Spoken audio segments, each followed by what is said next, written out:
Sumama ka lang sa amin. Teka, namumukhaan kita. Di ba ikaw yung hepe ng Santa Marcela? Naligaw ka yata. Hindi ako naligaw. May sadya ako sa inyo. At marahil, alam niyo na kung ano yun. Ba, hindi namin alam yun. Hindi naman kami manghuhula. Ganon. Lilinawin ko. Naparito ako para bawiin ang ninyo. Na siyang patron ng Bari Pugtong. Gusto nilang maibalik ito sa kanila. Hindi dahil sa taglay nitong hiyas at ginto. Kundi naging bahagi na ito ng kanilang pananampalataya sa maraming henerasyon. Hindi naman namin kinuha ang pananampalataya. Ginto lang, garing, at hiyas ang sa amin. Ang lakas naman ng loob mo, hepe. Dumayo ka pa rito na nag-iisa. Hindi ako nag-iisa. May kasama akong 3.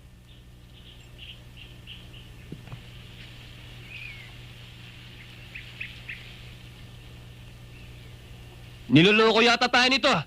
Oo nga eh. Hindi ko kayo niloloko. Ito nga isa.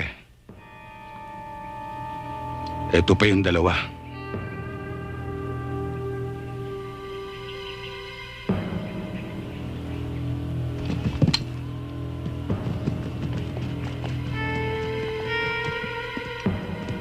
Bibigyan ko pa kayo ng pagkakataon.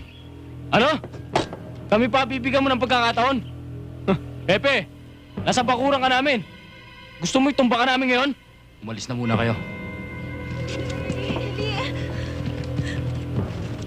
Halika na!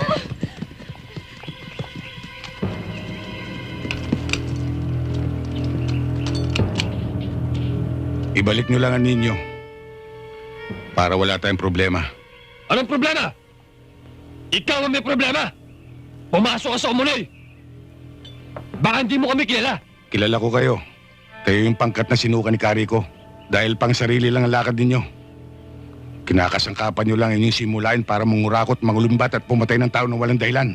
Ang daming pagsatsat!